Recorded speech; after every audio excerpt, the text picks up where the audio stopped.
నమస్తే రమగారు. నమస్తే జయ. రమగారు, ఏదైనా కొత్త సిరీస్ స్టార్ట్ చేద్దామా? అంటే రాజులు మర్మాలు అలా ఏదో మెలికలు తిరిగిపోయి అలాంటి కథలు కాకుండా 2 పెళ్లిళ్ళు 3 పెళ్లిళ్ళు కాకుండా ఈజీగా సింపుల్ గా మనలాంటి ఒక సాధారణ వ్యక్తి కథ చెప్పుకుందాం జయ. సూపర్. పరోపకారి అండి పరోపకారి పాపన్న ఒకటి కాదు, ఓకే 5 కథలు మన దగ్గర ఉన్నాయి. ఓకే. ఇంకా కొత్త కథలు కనపడితే అవి కూడా చెప్తాను. కాదు రమగారు, ఏ స్టోరీకి ఆ స్టోరీ ఎండ్ అయిపోతుందా లేకపోతే కంటిన్యూ అవుతుందా? ఇది పరోపకారి పాపన్న అనేవాడి జీవితం, అతని జీవితంలో జరిగిన ఒక్కొక్క సంఘటన, అతను ఎట్లా ఇతరులకి సహాయం చేశాడు.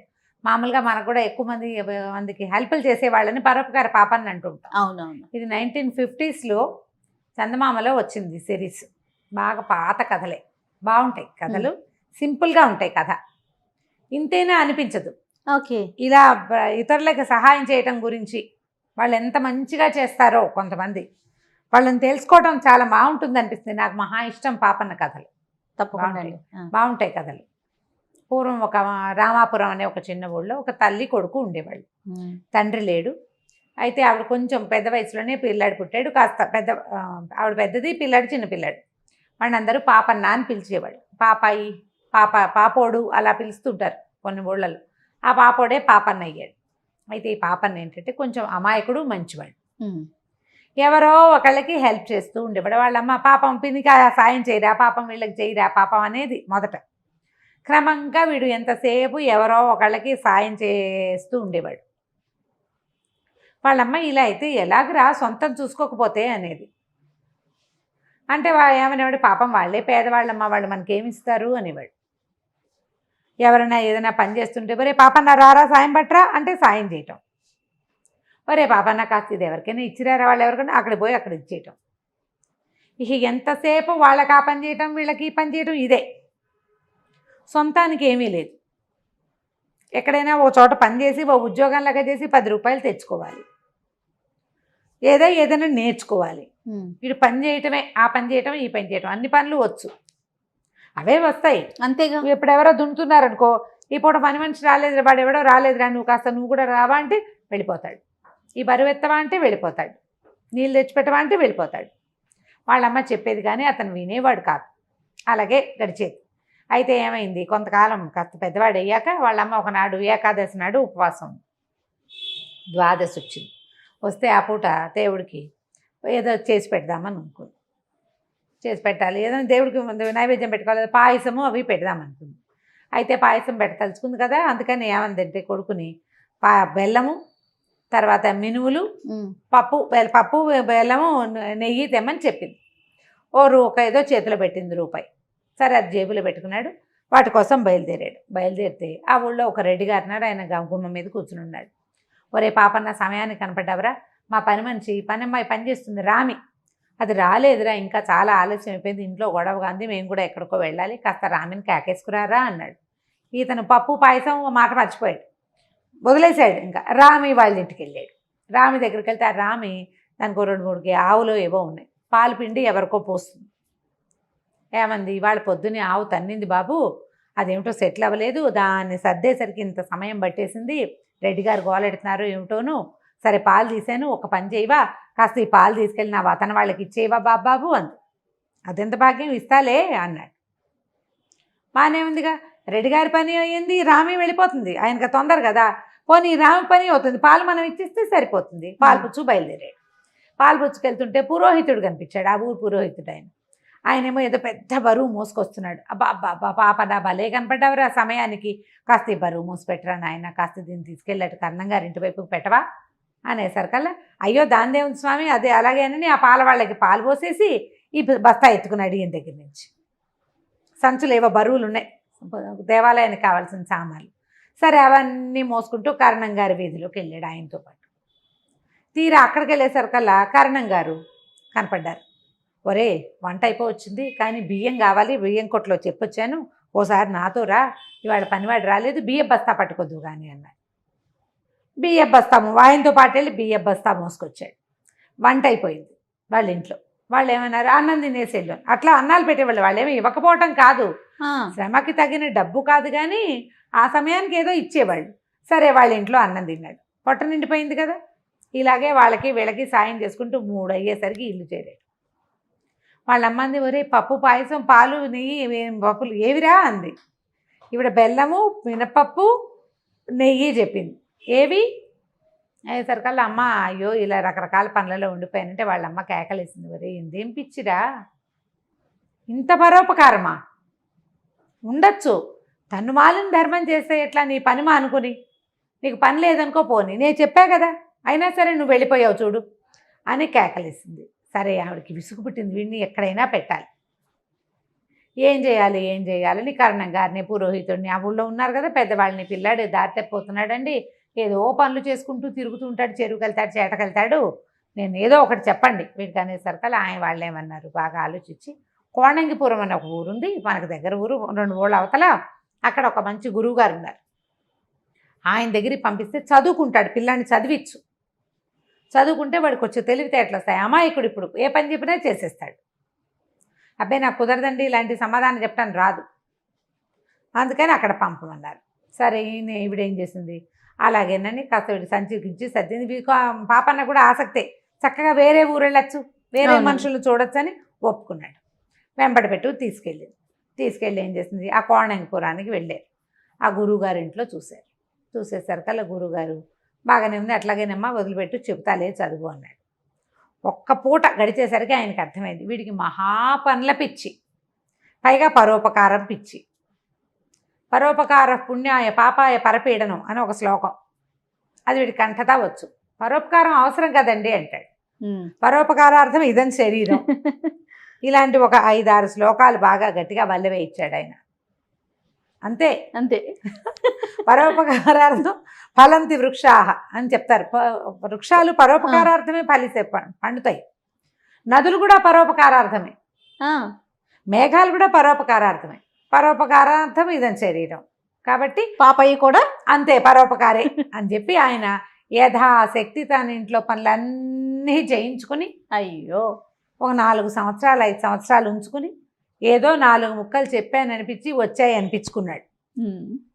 యథాశక్తి ఇతనికి రాని పని లేకుండా చేశాడు గురువుగారు. ఇంటి పనితో సహా సమస్తం, ఇక వాడికి ఈ పని వస్తుంది ఈ పని రాదు అని లేదు, శభాష్, సమస్తమైన పనులు నేర్పించేసరికల్లా సరే చదువు అయిపోయింది. గురువుగా అయ్యో పాప వెళ్ళిపోతున్నాడని దిగులు వచ్చింది గురువుగారికి, కానీ మరి ఏం చేస్తాడు, చదువు అయిపోయాక పంపేయద్దు, ఆయన చెప్పదలుచుకున్న శాస్త్ర పాఠాలు 4 చెప్పేసి అయిపోయింది అబ్బాయి ఇంక ఇంటికి వెళ్ళిపోమన్నాడు. సరే పాప ఏం చేశాడు, అలాగేనని ఇంటికి వెళ్ళడానికి బయలుదేరాడు.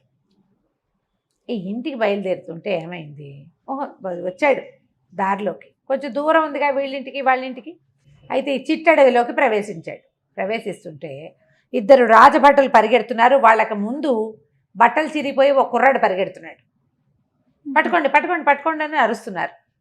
అక్కడ ఎవరున్నారు పట్టుకోవడానికి, వాళ్ళిద్దరే పరిగెడుతున్నారు వాడు వెనకాల. ఈయన ఏం చేశాడు, ఏమనుకున్నాడు పాపన్న, ఓహో ఈ రాజభటులు వీడు దొంగో ఏమిటో అయ్యుంటాడు అని చెప్పేసి పరిగెత్తి పట్టుకున్నాడు. పరోపకారార్థం కదా ఈయన చేసేది, పరోపకారం, పరిగెత్తుకుంటూ దొంగను పట్టుకున్నాడు. ఓర్ని భలే పని చేసావురా, రారా మాతోట్రా, మా సైన్యాధికారికి చెప్పి నీకు బాగా బహుమతి ఇప్పిస్తాం మా అధికారికి చెప్పి అని చెప్పి పట్టేసుకున్నారు, నోట్లో గుడ్డలు కుక్కేశారు ఆ కుర్రాడికి, తీసుకెళ్తే వాళ్ళతో పాటు వెళ్ళాడు. సైన్యంలో ఉద్యోగం ఇప్పిస్తారు, ఏదైనా బహుమతి ఇస్తారు, ఉద్యోగం అవసరం కదా, అలాగని వెళ్ళాడు వాళ్ళ వెనకాల. ఊరు నుంచి వెళ్తున్నాడు, గురువుగారి దగ్గర నుంచి వెళ్తుంటే ఒక కుర్రాడు కనపడ్డాడు. కుర్రాడిని రాజభట్లు వెంబడి పడుతున్నారు, పట్టుకుని కట్టేశాక ఏమైంది, కొంచెం దూరం వాళ్ళు కట్టి వాడిని తీసుకెళ్ళారు ముందుకి. తీసుకెళ్ళిన తర్వాత ఒక బాగా అడవి లోపలికి తీసుకెళ్ళి ఆ కుర్రాడిని ఓ చెట్టు కట్టేశారు. మనకి సంకేత స్థానం ఇదే, ఇక్కడే ఉండాలి, అరే ఇక్కడ ఉండండి మీ ఇద్దరు అని చెప్పి పాపన్నకి ఏం చెప్పాడు, వాళ్ళిద్దరిలో ఒకడు, బాబు నువ్వు ఇక్కడే మా వాడికి సహాయం ఉండు, మా యజమాని వచ్చాక, మా సైన్యాధికారి వచ్చాక, అధికారి అంటాడు, యజమానుడు సైన్యాధికారి అంటాడు, అధికారి వచ్చాక నీకు బహుమతో ఉద్యోగమో ఏదైనా చేయిస్తాం, అందాక మా వాడికి తోడుండు నువ్వు అని చెప్పి కుర్రాన్ని కట్టేశారు. ఓ భట్టుడు ఇక్కడ ఉన్నాడు, ఇంకో భట్టుడు ఈ మాటలు చెప్పి వెళ్ళిపోయాడు. ఈ ఉన్న భట్టుడు ఏమన్నాడు, బాబు 2 రోజులైంది నిద్రపోయి కళ్ళు మూతలు పడిపోతున్నాయి, ఎట్టగొట్ల ఇక్కడ దాకా వచ్చాను, 1 గంట నిద్రపోతా, ఈయన్ని చూడు కాస్త, ఈ కుర్రాన్ని కట్టేశాం కదా వీడిని చూస్తూ ఉండమన్నాడు. అనేసరికల్లా సరేనన్నాడు. చూస్తూ ఉండాలి అంతే కదా, పైన పరోపకారి పైగా అదే కదా. సరే ఆ భట్టుడేమో ఆ పక్క తిరిగి పడుకున్నాడు. మామూలుగా నిద్రపోయేటప్పుడు చూస్తూ పడుకుంటారు, కానీ ఒళ్ళు తెలియని నిద్ర పట్టాక ఎటో తిరిగిపోయి ఎక్కడో చూస్తారు, వాళ్ళు ఏం చూస్తారు మన్ని, అటు తిరిగిపోయారు. ఈ కుర్రాడు కట్టేసి ఉన్నాడు కదా, వాడు తీవా తీవా అని సైగ చేస్తున్నాడు, ఇక్కడ దాహం వేస్తుందని. అది దాహం వేస్తుంది. సరే నోట్లోంచి గుడ్డలాగాడు. ఏమిటన్నాడు, దాహం వేస్తుందంటే ఈయన పరోపకారి ఏం చేశాడు, ఆ పక్కన ఎక్కడో చెరువు ఉంది, అక్కడ దాకా వెళ్ళి తావరాకు చుట్టి కాస్త నీళ్ళు తీసుకుని తను తాగాడు. నీళ్లు పుచ్చుకొని వచ్చాడు. పుచ్చుకొని వచ్చేసరికల్లా ఆయన మంచిని దాగి, నువ్వెవడివిరా నాయన నాకు దాపురిచ్చావు, నేను ఈ రాజుగారి కొడుకుని, యువరాజుని, వీళ్ళు నా అంగరక్షకులు, మా సైన్యాధికారి మా నాన్న మీద తిరుగుబాటు చేయటానికి చేతకాక నన్ను చంపేయటానికి ఎత్తెత్తాడు, ఈ మొత్తం నా అంగరక్షకులందరినీ తనే పెట్టాడు, వీళ్ళేమో ఈ అడవిలో ఏదో దేవాలయం ఉందని చూపిస్తామని నన్ను పట్టుకున్నారు, వీళ్ళు నన్ను పట్టుకోవడంతో నాకు అర్థమైంది, నన్ను తీసుకొచ్చారు, అక్కడి నుంచి నన్ను బంధించబోయారు, నేను పారిపోయాను, పరిగెడుతుంటే నువ్వు ఒకటి వచ్చి నాకు దాపురించి నన్ను పట్టుకున్నావు అనేసరికి నిర్ఘాంతపోయాడు. అయ్యో నాకు ఎట్లా తెలుస్తుందండి, మీ బట్టలేమో చిరిగిపోయినాయి, మీ మొహం ఏమో మాసిపోయింది, కింద పడిపోయాడు, అదే కదా దుమ్ము కొట్టిపోయింది, వీళ్ళు ఆగుడు పీకుడులో బట్టలు చిరిగిపోయినాయి, దొంగ అనుకున్నాను, వాళ్ళేమో సైన్యపు దుస్తుల్లో ఉన్నారు, వాళ్ళు సైనికాలు బట్టల్లో ఉండేసరికి రాజభట్లు అనుకున్నాను నేను అన్నాడు. అనేసరికల్లా ఇప్పుడు ఏం చెయ్యాలి, అయితే ఓ పని చేయండి, కట్లు తీసేస్తా, మీరు వెళ్ళిపోండి, నేను ఇక్కడ ఉంటానన్నాడు. ఆ కుర్రాడు అన్నాడు, అది కాదు నువ్వు ఇక్కడ ఉండిపోతే వీళ్ళని చంపేస్తారేమని. అబ్బాయి వాళ్ళు నన్ను ఏం చేయలేరండి, నాకు చాలా బలం ఉంది, చిన్నప్పటి నుంచి పని చేస్తున్నాను, నా సంగతి నేను చూసుకుంటా, రెడ్ హ్యాండెడ్గా పట్టుకుందాం వీళ్ళని, కాబట్టి మీరు వెళ్ళిపోయి సైన్యాన్ని తీసుకురండి, సైన్యాధికారి పెట్టిన వాళ్ళని ఎవరిని తేకూడదు, పాత వాళ్ళని తెచ్చుకోవాలి, తండ్రికి చెప్పి తేవాలి అని చెప్పి రాజకుమారుణ్ణి ఊడదీసేశాడు పాపన్న గారు. ఆ కుర్రాడేమో పరిగెత్తుకుంటూ వెళ్ళిపోయాడు. ఈ వెళ్ళేసరికల్లా ఏమైంది, ఈ పడుకుని ఉన్నాడుగా, పాపన్న ఏం చేశాడు, మళ్ళీ పోయి కాసిన మంచినీళ్ళు తెచ్చుకుని మంచినీళ్ళు తాగి మళ్ళీ ఓ తామరాకు పొట్లం చుట్టి నీళ్లు పట్టుకొచ్చి ఓ చోట గుర్తుగా అట్లా పెట్టాడు పడిపోకుండా. సరే కాసేపట్లో ఏమైంది, ఇంకా కాసేపు గడిచింది, ఆ సైనికాధికారి ముందెళ్ళాడే, సైన్యాధికారిని పిలుచుకొస్తానన్న సైనికుడు వాళ్ళిద్దరు వచ్చారు. వచ్చేసరికల్లా అటు ఇటు చూస్తే ఇటువడబోయ్ అన్నాడు, ఇతనేనండి నేను చెప్పిన వాడు అన్నాడు. కుర్రాడేడి లేడు, వీడినేమో పడుకుని నిద్రపోతున్నాడు, రెండో వాడు వాడు తను తన్నారు, లేపారు. ఏడ్రా కుర్రాడంటే నాకేం తెలుసు నేను పడుకున్నా అంటాడు. అనేసరికల్లా నాకు తెలియదండి, వీడు లేస్తున్నాడు లేవబోతాడేమో అని మంచినీళ్ళు తెద్దామని దాహం వేసి వెళ్ళాను అంతే, నాకైతే తెలీదు, వీడే పంపేశాడేమో అంటారు వాళ్ళిద్దరు. వాడిని పంపేసేవాడిని అయితే పట్టుకునేందుకు అప్పచెప్తా మీకు, నేనే కదా పట్టుకున్నా, అతను మీ చేతుల నుంచి తప్పించుకున్నాడు, బాగా 4 బారల దూరంలో పరిగెడుతుంటే నేను బలశాలిని ఒక లంఘించి కుర్రాన్ని పట్టుకున్నా, అతనే ఊడదీసేసుకుని ఉండుంటాడు. అప్పుడు ఏమైంది, సైన్యాధికారి రాగానే ఏమన్నాడంటే, అరే ఒక్క వేటికి తెగేసేయండి రా, కట్టేసిన వాడి తల చెరుకోమాన్యం ఇస్తానన్నాడు. వాడి తల తెగిపోవాలి, కట్టేసిన వాడి తల తెగిపోతే ఇద్దరికి చెరుకోమాన్యము ఇస్తాను అన్నాడు. తెగేయటానికి కుర్రాడే లేడు, వీళ్ళు బాధించుకున్నారు. బాధించుకునేసరికల్లా సరే వాడంటాడు, నేనైతే నిద్రపోయాను నాకు తెలీదు, ఇతనేమంటాడు, నాకు తెలీదు, కట్టేస్తున్నప్పుడు నేను ఇక్కడే ఉన్నా, మంచినీళ్ళు రావడానికి వెళ్ళాను, అంతలో ఏమైందో తెలీదు, అతను లేడు, ఇతను నిద్రపోతున్నాడు, వీడే విప్పేసి పడుకున్నాడేమో, నటిస్తున్నాడేమో, కావాలంటే మీరు మాట్లాడుకోండి అన్నాడు. ఇంత సైన్యాధికారి వచ్చిన మొదటి సైనికుడు వెళ్ళినవాడు, ఇద్దరు కలిసి వింటాన్నారు ఇక్కడ ఉన్నవాడిని, వీళ్ళలో వీళ్ళు కొట్లాడుకుంటున్నారు కానీ ఏమీ తెగలేదు. ఇతనేమన్నాడు, మీరు ఏదో బహుమానం ఇస్తామని నన్ను అట్ట పెట్టారు, నా బహుమతి నాకు ఇస్తే నేను వెళ్తానండి అంటాడు. అసలు వాడే లేకపోతే బహుమతి ఎందుకు బహుమతి ఇస్తామన్నారు, వాడిని పట్టుకున్నందుకు. నా సమయం వృధా కదండి, మరి ఇంతసేపు ఇక్కడ ఆపారు అనవసరంగా, ఎంతసేపు ఆగాను, ఒక పూటంతా పోయింది మీకిందే. రాజుగారి దగ్గరికి వెళ్తే కనీసం ఉద్యోగం అన్నా దొరికేది, మీరేదో ఉద్యోగం ఇస్తారు డబ్బిస్తారంటే 2 ఇవ్వలేదు. ఈ డిస్కషన్లో ఎంత టైం గడిచిపోయిందో, అటు ఇటు చూశారు, ఎక్కడా ఏమీ జాడలు లేవు. ఇంతలో ఏమైంది, 4 పక్కల నుంచి సైన్యం కమ్ముకొని పట్టేసుకున్నారు, వీళ్ళని పట్టేశారు. రాజకుమారుడు వచ్చి తీసుకొచ్చేసాడు సైన్యాన్ని. పట్టుకున్నాక రాజుగారి దగ్గరికి తీసుకెళ్ళారు. తీసుకెళ్ళాక ఏమైంది, ఇప్పుడు పాపన్న ఏం సాక్ష్యం చెప్తాడు, అక్కడ ఏం జరిగిందో చెప్పాలి. ముందో కుర్రాడు పరిగెత్తాడు, అతని వెనకాల 2 సైనికులు ఉన్నారు, అతను దొంగ అనుకుని పట్టుకున్నాను, తీరా కట్టేశాక తెలిసింది అతను రాజకుమారుడని. అయితే ఈ సైన్యాధికారి ఏమన్నాడు, కాదు ఎవరో కట్టేశారు, నేను విడుదల చేయడానికి, అబ్బాయి గారిని విడుదల చేయడానికి వచ్చానంటాడు. ఇప్పుడు పాపన్న సాక్ష్యం చెప్పాలి, కాదు సైన్యాధిపతి రాగానే కట్టేసిన వాడిని నరికేయండి, చెరుకోమాన్యం ఇస్తానని అన్నాడు.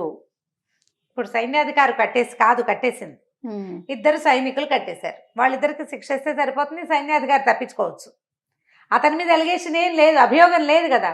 అభియోగం ఏమిటి? నువ్వు కట్టేసిన వాడిని నరికేస్తే 2 మాన్యాలు ఎందుకు ఇస్తానన్నావు అంటే ఎవడో కట్టేసి ఉన్నాడని, కట్టేసిన వాడు ఫలానా అని నీకు తెలుసు అనమాట అని చిత్రవధ చేశారు అతను.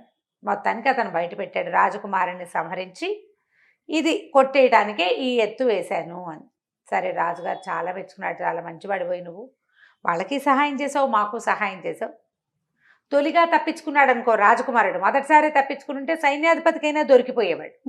వాళ్ళు ఏ కత్తో విసిరిస్తే చచ్చేపోయేవాడు. నువ్వు పట్టుకోవటం మాకు మేలే జరిగిందని రాజు చాలా మెచ్చుకున్నాడు. తమ దగ్గర ఉంచుకున్నారు.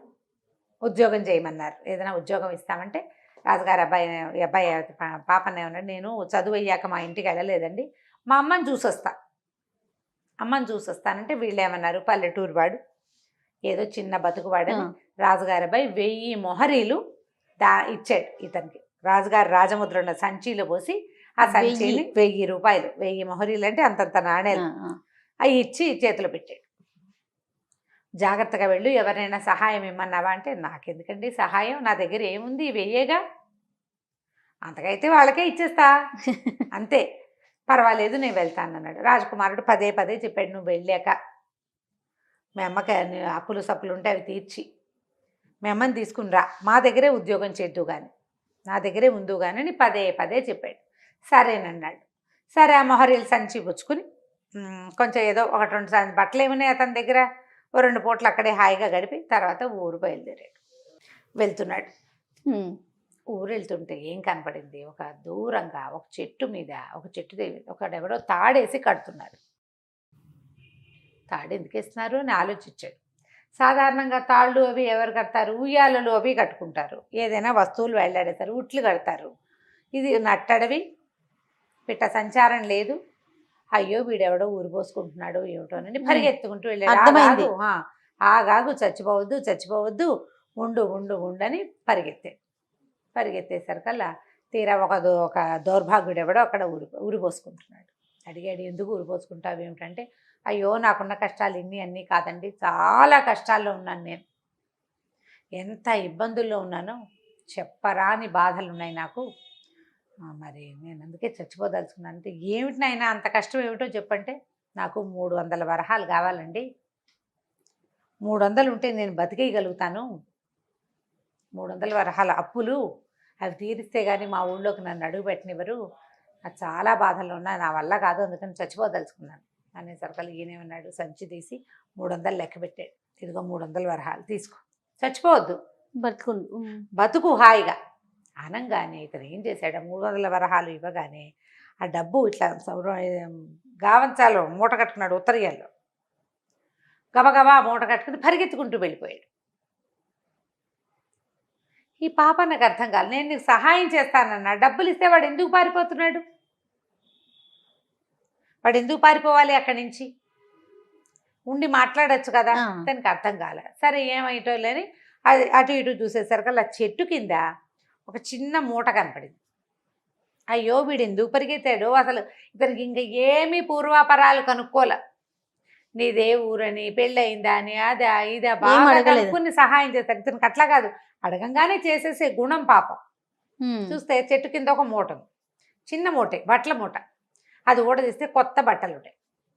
ఆ బట్టలు ఎలాంటివి, ఇప్పుడు చచ్చిపోతానన్న వాడు ఉన్నాడు చూసావా, వాడు వేసుకున్న బట్టలు లాంటిదే ఇంకో జత ఉంది అందులో. ఈ పాపని ఏమనుకున్నాడు, ఎప్పటి నుంచో ఈ పాత గుడ్డలతోటి ఉన్నాను అని చెప్పేసి ఆ గుడ్డలు విడిచి అక్కడ బారేసి ఆ సంచిలో ఆ మూటలో ఉన్న బట్టలు వేసుకున్నాడు. వేసుకుని ఈ 300 ఇచ్చేసి మీరు 700 ఉన్నాయి కదా, ఇవి పుచ్చుకుని ఊరి వైపు నడవటం మొదలుపెట్టాడు. నడుస్తుంటే ఏమైంది, ఇంతలో వెనక నుంచి ఎవరో రాళ్ళు పెట్టి కొట్టేశారు అతను. గట్టిగా తగిలేసినాయి దెబ్బలు. ఇప్పుడు దూరం నుంచి ఇంత రాయి వేసి కొట్టే భలే సర్రమని తగులుతుంది. ఆ కొట్టేసరికల్లా హదిరిపడ్డాడు. 2వ రాయి 3వ రాయి తగిలేసరికల్లా తలకాయ తిరిగిపోయి పడిపోయాడు. సరే, పడిపోవటం ఏమిటి, ఆ పక్కనే డబ్బుల మూట కూడా పడిపోయింది, అతని చేతిలో ఉంది, పక్కన 2 పెట్టుకున్నట్టు పడ్డాడుగా. ఆ వాడు పరిగెత్తుకుంటూ వచ్చి ఆ కొట్టిన వాడు ఆ మూట తీసుకుని పారిపోయాడు.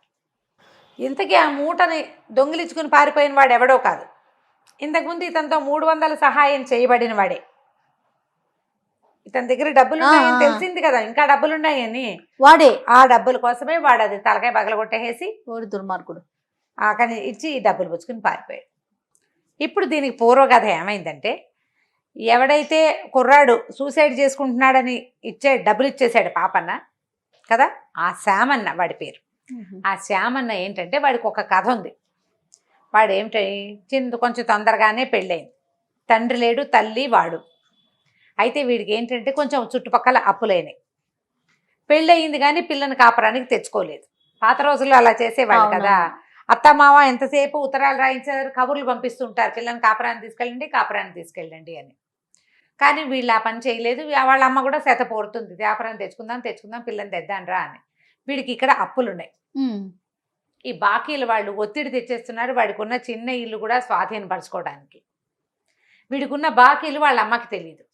వాడు ఏదో ఆటకాయితనానికి చేసిన బాకీలు, ఆటలకి వాటికి వీటికి అక్కడికి ఇక్కడికి వెళ్ళడానికి బాకీలు చేశాడు. సంపాదన లేదు, బాకీలు ఎలా తీరుతాయి? అవును. దాంతో వాడు చాలా విసిగిపోయి ఉన్నాడు జీవితం మీద. కానీ వాళ్ళ అమ్మకి ఈ బాకీ సంగతి తెలియక వాడిని బలవంత పెట్టి అత్తారింటికి తోలింది. తీరా వీడేమనుకున్నాడు, వెళ్ళి అత్తారింటికి ఓ పూట నుండి వచ్చేద్దాం అనుకుంటే వాళ్ళు 2-3 రోజులు ఉంచి 2 బట్టలు కుట్టించి ఇచ్చి పెళ్ళాన్ని బలవంతంగా పంపేశారు అతనితోటి. తీసుకెళ్ళిపోవాల్సిందేనని. ఇక ఏమీ చేయలేక వాళ్ళు ఇచ్చిన బట్టల్లో ఓ జత కట్టుకుని మీ 2వ బట్టలో అతను చిన్న మూట చేత పుచ్చుకుని భార్యను వెంబడి పెట్టుకొచ్చాడు. వస్తుంటే దారిలో ఏమనిపించింది, ఈ పెళ్ళాన్ని ఇంటికి తీసుకెళ్తే రూపాయి సంపాదన లేదు, బాకీలు వాళ్ళు వచ్చి ఇంటి మీద పడితే పెళ్ళా ముందు పరువు పోతుంది, బాకీ తీర్చడానికి వేరే దారి లేదు. అందుకని అతను ఏమనుకున్నాడు, చచ్చిపోదాం అనుకున్నాడు. వాడు సూసైడ్ చేసేసుకోవాలి, ఊరేసుకుందాం అనుకున్నాడు. ఈ భార్య తను సాయంకాలం వేళే బయలుదేరి చీకటి పడే వేళకి ఈ చిట్టడవిలోకి చేరి ఓ చెట్టు కింద పడుకుని నిద్రపోయారు. పెళ్ళాం నిద్రపోతోంది. ఇతను ఏం చేశాడు, లేచి ఈ సూసైడ్ చేసుకోవడానికి వచ్చేసాడు. ఆ అమ్మాయి అక్కడెక్కడో ఉంది. వీడు బాగా ముందుకు నడిచి వచ్చాడు. అక్కడ మన పాపన్న అతను చూశాడు. ఈయన పరోపకారార్థం ఇతని శరీరం అంటాడు కదా, డబ్బిచ్చాడు. డబ్బిచ్చాక డబ్బులు పుచ్చుకున్నాక ఇతనికి ఏమనిపించింది, డబ్బులు ఇచ్చినట్టే ఇచ్చి తను ఉరి మానేయంగానే డబ్బులు లాక్కుంటాడేమోనని పరిగెత్తి పారిపోయాడు. పారిపోయిన తర్వాత వాడికి ఏం ఊహొచ్చింది, మనకి ఇంత డబ్బు ఇచ్చాడు, 300 వరహాలు ఇచ్చేసాడు, 300 పట్టుకెళ్ళాడు, తీసేసుకున్నాడు. అతని దగ్గర ఇంకా డబ్బులు ఉన్నాయి, లెక్క పెడుతున్నాడు కదా, లెక్క పెట్టి కదా 300 తీసి ఇచ్చాడు. కాబట్టి మిగిలిన డబ్బులు గనక కొట్టేస్తే జీవితం హాయిగా వెళ్ళిపోతుంది, వీడెవడో అమాయకుడిలాగా ఉన్నాడు అని అనుకుని ఏం చేశాడు, పారిపోయిన వాడు కొంచెం దూరంగా దాక్కుని ఈ పాపన్న గారు తన బట్టలు అక్కడ ఉన్నాయి, మూటలో ఉన్న కొత్త బట్టలు వేసుకుని నడుస్తున్నాడు కాదు, అతన్ని వెనకాల నుంచి పాపన్నని రాళ్ళు పెట్టి కొట్టేశాడు. కొట్టంగానే పడిపోయాడు. ఆ డబ్బులు పుచ్చుకుని పారిపోయాడు. వెళ్ళిపోయాడు శ్యామన్న. వెళ్ళిపోయి డబ్బులు లెక్క పెట్టుకున్నాడు. చూస్తే తన దగ్గర ఉన్నవి కాకుండా 700 మొత్తం కలిపి 1000 వరహాలు. ఆ సంచి రొంటిని పెట్టుకుని ఏమనిపించింది, జీవితం మీద వ్యామోహం వచ్చింది. చచ్చిపోక్కర్లేదు, అప్పులు తీరిపోతాయి, చక్కగా పెళ్ళానికి నగ నట్రా కొనుక్కుని ఓ ఇల్లు వాకిలి కొంచెం పెద్దగా కొనుక్కుని 4 చూసుకుని భార్యని తీసుకెళ్ళచ్చు కాపురానికి అనుకున్నాడు. కాకపోతే పెళ్ళాన్ని ఇక్కడ వదిలిపెట్టాడు. అడవిలో పడుకుంది కదా అమ్మాయి, ఏముంది అటు ఇటు చూసి ఇంటికి నడిచి వెళ్ళిపోతుంది. వాళ్ళ ఇంటి నుంచే కదా వచ్చాం, ఏమవుతుందిలే, ఇది ఇక్కడ ఏమైనా అయిపోతుందేమో, పులుస్తుందేమో, సింహం వస్తుందేమో, అలా భావించారేమో, అవన్నీ ఊహించకుండా పెళ్ళాం అత్తారింటికి తిరిగి వెళ్ళిపోతుంది అనుకుని అట్టించి అట్టే నడుచుకుంటూ పోయాడు. వాడు వెళ్ళిపోయి ఏం చేశాడు, ఆ పట్టణంలోకి ప్రవేశించాడు. ఇది ఏ పట్టణం, పాపన్న గారు రాజకుమారుణ్ణి కాపాడి అక్కడి నుంచి తిరిగి వస్తున్న పట్టణం. ఓహో, ఏ పట్టణం నుంచి అతను తిరిగి వచ్చాడో అదే పట్టణంకి వెళ్ళాడు. వెళ్ళి ఏం చేశాడు, నగలు బేరం ఆడడం కోసం బంగారపు కొట్టులోకి వెళ్ళాడు. బంగారపు కొట్టు అయినా చూస్తే వీడు సామాన్యంగా ఉన్నాడు, సింపుల్ బట్టలే, పల్లెటూరు వాడు కనపడుతోంది. కానీ వీడి దగ్గర ఉన్న సంచి మీద రాచముద్ర ఉంది. డబ్బుల సంచికి, రాజుగారు ఇచ్చిన డబ్బుల సంచికి ఒక ప్రత్యేకమైన ముద్రలు ఉంటాయి. ఆ ముద్ర చూసేసరికి డౌట్ వచ్చింది, వీడెవడికో ఎట్లా వస్తుంది ఈ సంచి, పైగా రాజుగారి సంచి అంటూ ఒకటి ఎవరింటికైనా వస్తే వాళ్ళు అందులో ఏమైనా బియ్యపిండి పోసి శనగపిండి పోసి ఎవరికి ఇవ్వరు, అది అర్థాత్పరంగా దాచుకుంటారు. దాంతో ఇతను ఏం చేశాడు, రక్షక భట్లకు కబురు చేశాడు, నా దగ్గరికి నగలు కొనడానికి వచ్చిన ఒకటి దగ్గర రాజముద్ర ఉన్నటువంటి డబ్బుల సంచి ఉంది అని. వాళ్ళు వచ్చి సైనికులు వీడిని పట్టుకున్నారు. పట్టుకోగానే ఈ సంచితో సహా తీసుకుపోయారు రాజుగారి దగ్గరికి. రాజుగారు పరిశీలించి చూశాడు, అది ఏమిటి, నిన్న సాయంత్రం మనం పాపన్నకి ఇచ్చిన సంచి, 1000 వరహాలు ఇచ్చాం, లెక్కెట్టారు, 1000 వరహాలు ఉన్నాయి. ఈ శ్యామన్నకి 1 రూపాయి ఖర్చు పెట్టే అవకాశం కూడా రాలా అందులో. తొలుత 300 తీసుకున్నాడు, తర్వాత మొత్తం సంచి లాక్కున్నాడు. ఏం చేసుకుంటాడు, రూపాయలు కొనాలి ఏదైనా, బంగారపు కొట్టుకు వెళ్ళాడు తొలిగా, అక్కడ దొరికిపోయాడు. లెక్క పెట్టంగానే రాజుగారు అడిగారు, ఈ సంచి నీ దగ్గరికి ఎక్కడ వచ్చిందంటే ముందు నాదేనన్నాడు. తర్వాత భటులను చూసి భయపడి, అబ్బే కాదండి ఎవరో ఒక ధర్మాత్ముడు దానం చేశాడు. దానం చేస్తే ఎట్లా దానం చేస్తాడు, సరే ఏ ఊరు నీది అంటే వీడు తన సొంత ఊరు పేరు చెప్పకుండా వేరే ఊరు చెప్పాడు. నీకు దానం చేసిన ఆయన నీకు ఎక్కడ దానం చేశాడు అంటే ఎక్కడ దానం చేశాడో చెప్పాలా, వేరే చోట పేరు చెప్పాడు. పాపన్న ఎక్కడికి వెళ్ళాడు, తన ఊరు వెళ్ళాడు. ఆ ఊరికి వెళ్ళే దారి రూట్లో ఏమేమి ఊళ్ళు వస్తాయి, ఆ ఊళ్ళల్లో వీడు చెప్పిన పేరు లేదు. ఇదేమో పాపన్నకి ఇచ్చిన సంచి. దాంతో వీడు అబద్ధాలన్నా చెప్తూ ఉండాలి. ఎవరో ధర్మాత్ముడు దానం చేస్తే 100 ఇస్తాడు, 50 ఇస్తాడు, 10 ఇస్తాడు, మొత్తం ఎందుకు 1000 వరహాలు ఇచ్చేస్తాడు. సరే ఆ సంచి దగ్గర పెట్టుకున్నారు. వరే వీడిని కొట్లో పడేంట్రా, పాపన్న ఊరు వెళ్ళాడో లేదో కనుక్కోండి అని జనాల్ని పంపించారు. పాపన్న వాళ్ళ ఊరు అన్ని వివరాలు వీళ్ళ దగ్గర ఉన్నాయి, చెప్పాడు కదా వాళ్ళకి. సరే ఇంతలో ఏమైంది, ఈ కథ ఇలా వెళ్ళిపోయింది. ఈ అడవిలో పాపన్న పడిపోయాడు.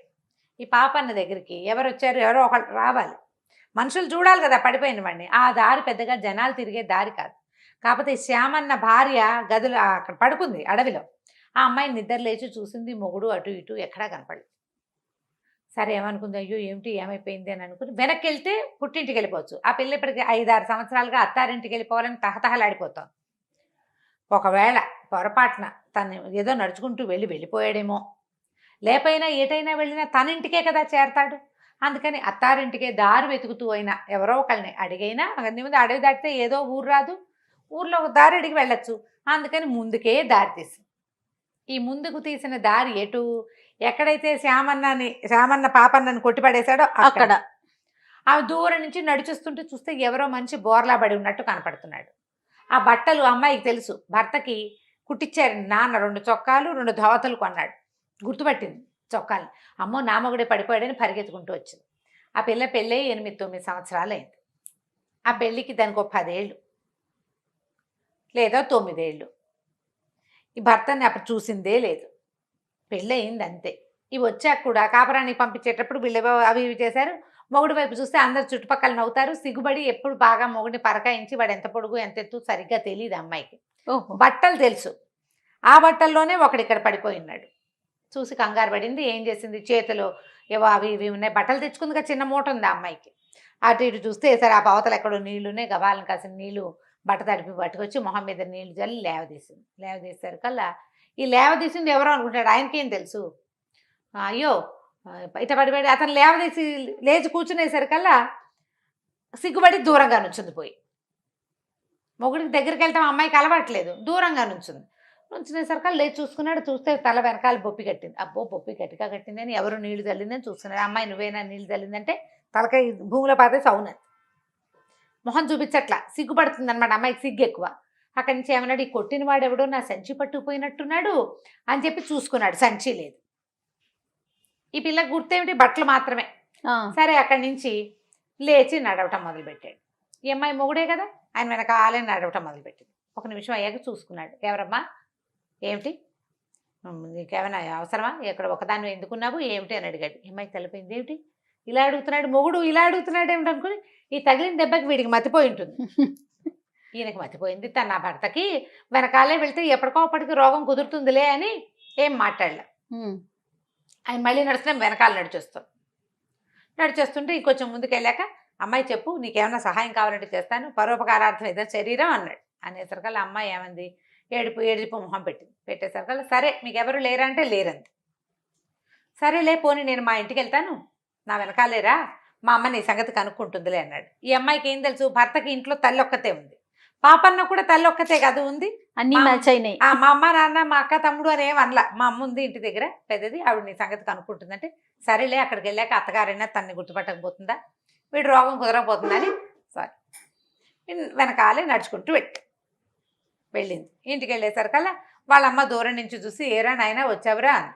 అనగానే వచ్చి సరే పక్కన పిల్లలు ఈ పిల్ల ఎవరా అంది. ఏమోనమ్మా నాకు తెలీదు, మరి అక్కడ కనపడింది అడవిలో, నేను ఏది అడిగినా సరిగ్గా సమాధానం చెప్పట్లేదు, సరే నువ్వు కనుక్కుంటావులే అని రమ్మన్నానమ్మా అన్నాడు. అన్నాక సరే తల్లి కాస్త గుమ్మం మీదే కూర్చోబెట్టింది. అమ్మాయికి మంచినీళ్ళు ఇచ్చింది, వాకిట్లో అరుగుంది, ఆ పిల్లకి మంచినీళ్ళు ఇచ్చింది, ఇతనికి మంచినీళ్ళు ఇచ్చింది, మజ్జిగ తెస్తానంది. ఏమిట్రా నాయన సంగతులు అంటే, గురువుగారు చదువు ఎంత బాగా చెప్పాడు వర్ణించాడు. అక్కడి నుంచి రాజకుమారుడిని ఎవరో ఎలా పట్టుకున్నారో, ఆ పట్టుకున్న వాళ్ళని తను ఎట్లా వాళ్ళని చేసి రాజకుమారుడిని రక్షించాడు అది చెప్పాడు. తల్లి వింటోంది, పక్కనే స్తంభం పక్కన సిగ్గుగా నిలబడిన పెళ్లి కూతురు కూడా వింటోంది, ఈ అమ్మాయి కూడా.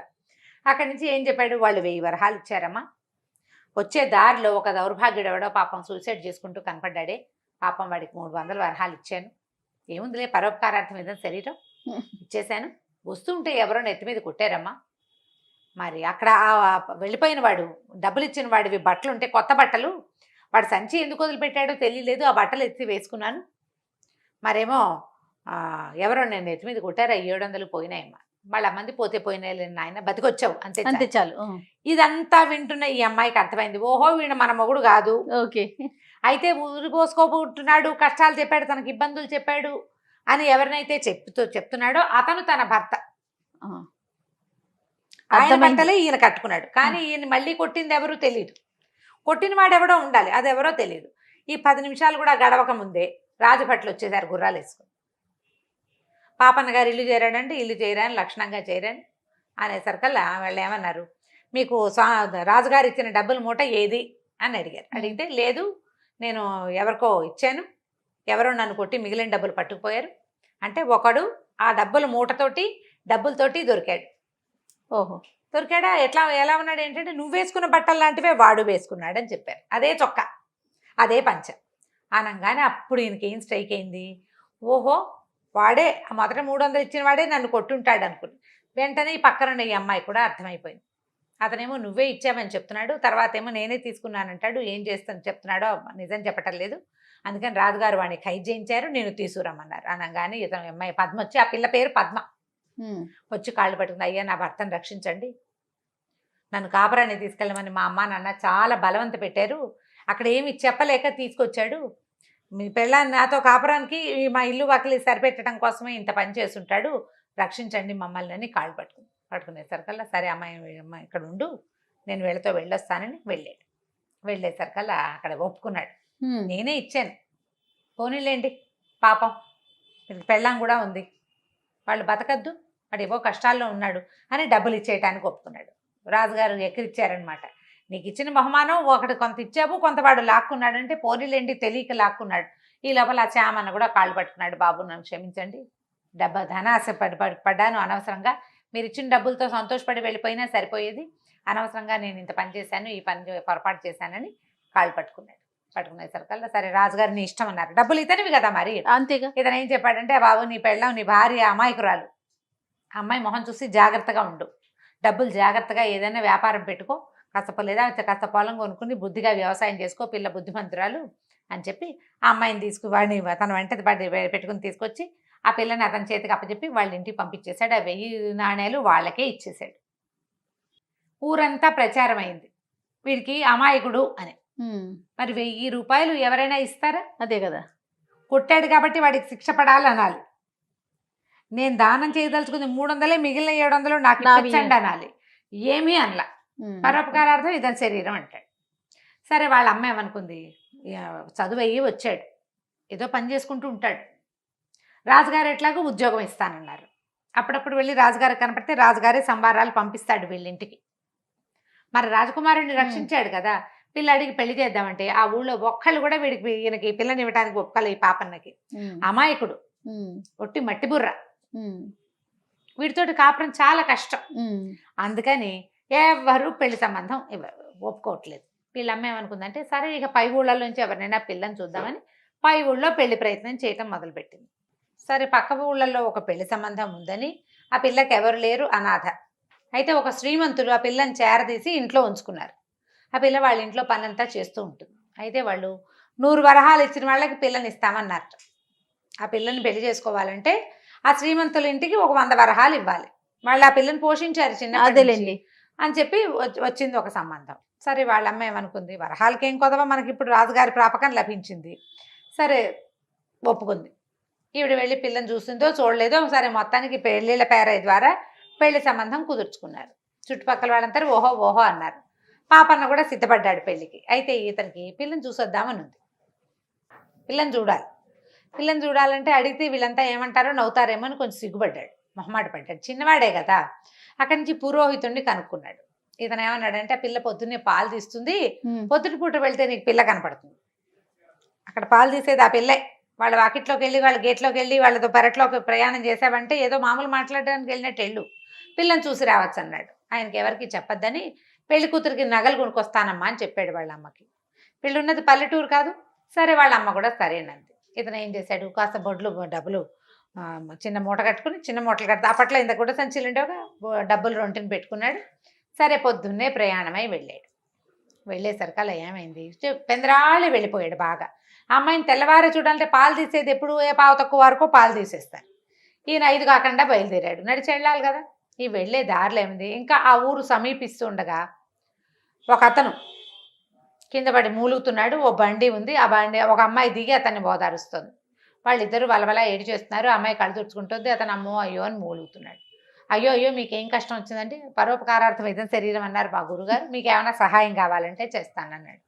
అనేసరికల్లా ఇతను ఏం చెప్పాడు, కాదండి మేము వేరే ఊరు ప్రయాణం అయ్యాం, ఎద్దులు లేవు, బండి నేనే లాగుతున్నాను, ఈమె బండిలో కూర్చోబెట్టుకున్నా, ఎదురు దెబ్బ తగిలిందండి, కాలు పచ్చడైపోయింది, నేనేం బండి దోసుకెళ్తాను, ఈ ఊళ్ళో ఉంటే మేము దొరికామంటే మమ్మల్ని చంపేస్తారండి, ఊరు దాటి వెళ్ళిపోవాలి అనేసరికల్లా ఇతను ఏమన్నాడు, దానిదేముంది, నువ్వు కూడా బండిలో కూర్చో, నేను లాగుతాను, నువ్వు ఎక్కడికి వెళ్ళాలంటే అక్కడికి నేను తీసుకెళ్తా అన్నాడు. అనేసరికల్లా సరే, ఎవరో ఒకళ్ళు సహాయం చేస్తామంటే ఒంటెద్దు బండి, దానికి ముందు భాగంలో దూరి పట్టుకుని లాగితే బండి ముందుకు కదులుతుంది. అవును.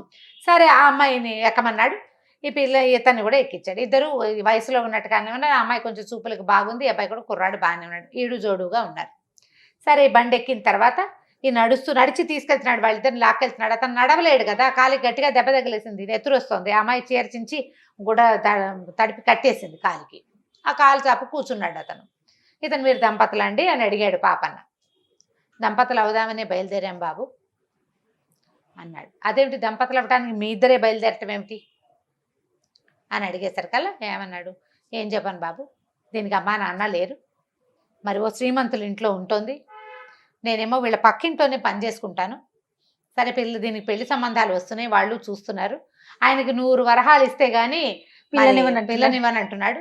నా దగ్గర 2 వరహాలు కూడా లేవు, మేమిద్దరం ఎప్పటి నుంచో కలిసి పని చేసుకుంటున్నాం, నేను పక్కింట్లో పని చేసేదాన్ని, అది వాళ్ళ దొడ్లో పని చేసేది, ఇద్దరం కలిసి చిన్నప్పటి నుంచి ప్రేమించుకున్నాం, ఆయన ఒప్పడు. ఈ లోపల ఎవరో పెళ్లి సంబంధం ఒకటి కుదిరిపోయింది. ఈ లోపల ఆ పక్క ఊళ్ళోంచి ఒక పెళ్లి సంబంధం వచ్చింది, వాళ్ళు 100 వరహాలు ఇవ్వడానికి ఒప్పుకున్నారు. ఆ పెళ్లి కొడుకు కొట్టి మట్టి బుర్రట. మరి ఏం చేస్తాము, అందుకని ఆ పెళ్లి వాళ్ళు వస్తారని మేమిద్దరం కలిసి పారిపోతున్నామండి, మా తాతగారి ఊరెళ్ళి అక్కడ పెళ్లి చేసుకుంటాము, పెళ్ళి అయిపోయాక వాళ్ళు ఏం చేస్తారు చెప్పండి అన్నాడు. అనగానే ఈయన బండి ఆపేసి ఉంచున్నాడు. అదేంటండి ఆపేశారు, ఎవరో ఒకళ్ళు వస్తారండి అన్నాడు. అక్కర్లేదు, మీరు పారిపోవాల్సిన అవసరమే లేదు, అసలు ఈ అమ్మాయిని తీసుకుని పారిపోవటమే తప్పు, ఆయనతో మాట్లాడాలి, వాళ్ళు ఒప్పుకోరండి. ఎందుకు ఒప్పుకోరు అంటాడు ఇతను. కాదండి, ఎవరో 100 వరహాలు ఇచ్చి పెళ్లి సంబంధం కుదుర్చుకున్నారంటే ఆ 100 వరహాలు ఇచ్చింది నేనే నాయన, నువ్వేం కంగారు పడకు, 100 వరహాలు పెళ్లి సంబంధం నేనే అని చెప్పి బండి తిప్పి వెనక్కి తీసుకెళ్ళేసరికి ఈ లోపల ఈ అమ్మాయి ఇంట్లో లేదని కనపడలేదు, పారిపోయింది, ఎక్కడికో వెళ్ళిపోయింది, ఏదో బట్టల మూటైనా పట్టుకెళ్తారు కదా, బట్టలు పట్టుకుపోయిందని తెలిసి ఆ శ్రీమంతుడు, ఆ పెద్దింటి ఆయన అటు ఇటు తిరుగుతున్నాడు కోపంగా. కొంప ముంచేసింది, ఇప్పుడు వాళ్ళు వస్తే నేనేం సమాధానంతో మాట పోయింది కదా. అవును. అక్కడి నుంచి వీళ్ళిద్దరిని తీసుకెళ్తే అవి చూడంగానే ఆయన గట్టిగా అరిచి కేకలేశాడు. ఈ పాపని అన్నాడు, ఎందుకండి కేకలేస్తారు, వాళ్ళిద్దరికి చిన్నప్పటి నుంచి ప్రేమట, హాయిగా పెళ్లి చేసుకొనివ్వండి, మీ కళ్ళ ముందే పడి ఉంటారు, వాడు పక్కిట్లో పని చేస్తున్నాడు, మీ ఇంట్లోనే చేయించుకోవచ్చు కదా హాయిగాను, చెప్పండి అన్నాడు. అనేసరికల్లా అంటే ఇప్పుడు ముందే ఏం చెప్పాడంటే, నీకు 100 వరహాలు కావాలి అంతే కదా, వరహాలు నా దగ్గర ఉండే నేను ఇస్తానన్నాడు, 100 వరహాలు నేను ఇస్తాను, పెళ్లి చేసుకో, పిల్లని ఆయనకి చెప్పకుండా తీసుకెళ్ళకూడదు, వాళ్ళు పెంచారు కాబట్టి అని వెనక్కి తెచ్చేసరికల్లా ఇతను అన్నాడు, ఆయన శ్రీమంతుడు, కాదండి పెళ్లి సంబంధం కుదర్చడానికి ఏముందండి, వాళ్ళు ఎవరికో ఒప్పుకున్నాను, నా మాట పోతుంది, ఈ ఊళ్ళో చాలా పేరున్న వాడిని నేను, వాళ్ళు 100 వరహాలు ఇచ్చినా అందులో సగం ఈ పిల్లకే ఇచ్చేవాడిని, నేను మాట ఇచ్చేసే అది బాగుండదంటే, మీరు మాట ఇచ్చింది మాకేనండి, నేనే పాపనని ఇందాక చెప్పలా ఇప్పుడు చెప్పాడనమాట. ఇందాక డబ్బు ఇస్తానని చెప్పి తీసుకొచ్చాడు. అదే ఆ పిల్ల వీడిని మట్టిబుర్ర అన్నారు కదా వాళ్ళిద్దరు, పెళ్లి కొడుకు పెళ్లి సంబంధం కుదిరింది, మట్టిబుర్ర అని చెప్పారు, కాళ్ళు పట్టుకున్నారు, మమ్మల్ని క్షమించండి అని. పాపన్న అన్నాడు, మీకు 100 వరహాలు కావాలి అంతే కదా ఈ పిల్ల పెళ్లికి, ఆ 100 వరహాలు ఇదిగోండి అని నేను తీసుకోండి అని శ్రీమంతుడికి చేతులు పెట్టాడు. డబ్బులు పుచ్చుకొచ్చాడు నగలు కొనటానికి. ఆయనకి చేతులు ఆళ్ళ. వీడికి ఒప్పుకొని ఇంకోటికి ఇచ్చి పెళ్లి చేస్తూ 100 వరహాలు ఇతని దగ్గర తీసుకోవటం ఏమిటి అనిపించింది. తప్పనిపించింది. ఇతను ఒప్పుకోలేదు, పాపయ్య ఒప్పుకోవాలి. కాదండి, ఒక 100 వరహాలతోటి ఒకళ్ళు జంట ఎందుకు విడిపోవాలి, శాశ్వతంగా అది వేరైపోతారు కదా, పర్వాలేదంటే ఆయన ఏం చేశాడు, ఆ 100 వరహాలు ఎత్తి ఆ పనిమ్మాయి చేతిలో పెట్టాడు. ఆ లక్ష్మి చేతిలో, ఆ పిల్ల పేరు లక్ష్మి, తన చేతిలో పెట్టాడు. మీ ఇద్దరు హాయిగా మీ జీవితం మీరు గడపండి అని చెప్తే ఆ శ్రీమంతుడు ఆశ్చర్యపోయాడు. ఇదేం పరోపకారం నాయన, ఎక్కడా లేని విడ్డూరం అని ఆశ్చర్యపోయాడు. కానీ వాళ్ళకి పెళ్లి చేసేయండి అంతేనన్నాడు. అంతేనా, నాకు ఇంకేముంది, సరేని అనుకుని వాళ్ళేమో లక్ష్మిని ఆ పక్కనింటి కుర్రాడు ఇద్దరు పెళ్లి చేసుకున్నారు.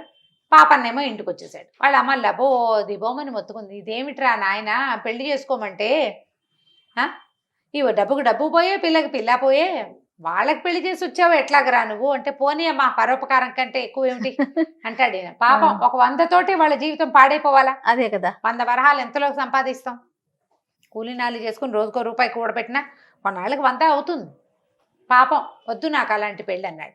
కానీ ఊళ్ళో అయిన ప్రచారం వల్ల ఇతనికి పెళ్లి సంబంధాలే రాలేదు, పెళ్ళిళ్ళు లేవు, పెళ్ళి లేదు. ఏ సంబంధం అడిగినా వీడికి మేము ఇవ్వం, వీడు తెలివి తక్కువ పెద్దమ్మ.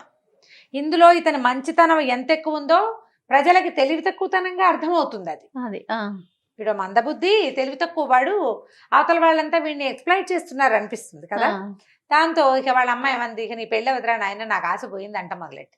అబ్బాయి ఏమన్నాడంటే, పాపన్న అమ్మ అట్లా కాదే, దేశాటం చేస్తాను 4 రోజులు, చదువుకున్నానా, నాకు నా చదువు కొంత రాణింపు రావాలి కదా, కొంత డబ్బు తీసుకుని దేశాటం చేస్తా, ఎక్కడైనా నాకు తగిన పిల్ల దొరికితే పెళ్లి చేసుకుంటాలే. ఈ చుట్టుపక్కల ఊళ్ళలో ప్రచారం అయింది. ఈ ఊర్లు దాటి బయటకు వెళ్తే ఎవరో ఒకరు దొరుకుతారు. రూపసీతను కొంచెం చూడడానికి బాగానే ఉంటాడు, దృఢమైన వాడు బాగా, అందుకని ఎక్కడో చోటు చేసుకుంటానులేమ్మా అన్నాడు. అనేసరికి వాళ్ళమ్మ వదిలిపెట్టేసింది. సరే వెళ్ళరా నాయన.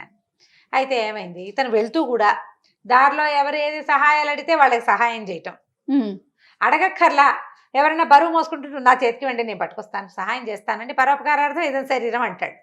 అది ఆ బ్యాగ్ బుచ్చుకు వెళ్తాడు. అట్లా వెళ్తూ తిరుగుతూ ఉన్నాడు. వెళ్తూ ఉంటే ఒక దేవస్థానం దగ్గర ఒక పెద్ద సంత జరుగుతుంది. ఆ సంతలో బాగా తిరిగాడు, అటు ఇటు తిరిగాడు, ఏవో తినుబండారాలు ఏవో కొనుక్కున్నాడు, ప్రయాణంలోకి ఉంటాయని. అయితే ఏమైంది, ఓ కొట్టు దగ్గర కాస్త చెరుకు రసం బండి ఏదో ఉంటే చెరుకు రసం తాగుతూ కూర్చున్నాడు.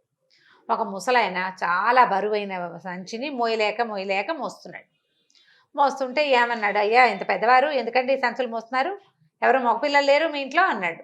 ఎక్కడైనా మగపిల్లలు, ఎప్పుడో మా కొడుకు పోయాడు, నాకున్నదల్లా ఒక కోడలు మనవరాలు, ఆడాళ్ళు ఏమొస్తారని నేనే సామాన్లకి సంతలకి వాటికి వస్తాను, బళ్ళు గిళ్ళు ఏమి లేవు నాయన, ఏదో ఇల్లు వాకిలి ఉన్నాయి కానీ అన్నాడు. అనగానే అబ్బాయి ఇతను ఏమన్నాడు, పాపన్న ఆ సంచి నాకు ఇవ్వండి, మీ ఇంటి దాకా తెచ్చి పెడతాను అని చెప్పేసి, ఇతను మంచి బలశాలి కదా, ఆ మూట ఎత్తి భుజానేసుకున్నాడు. ఆయన సరే కొంచెం కుర్రాడు బాగున్నాడు, ఏదో మాట మంతి ఆడుతూ ఇంటి దాకా తీసుకుపోయాడు.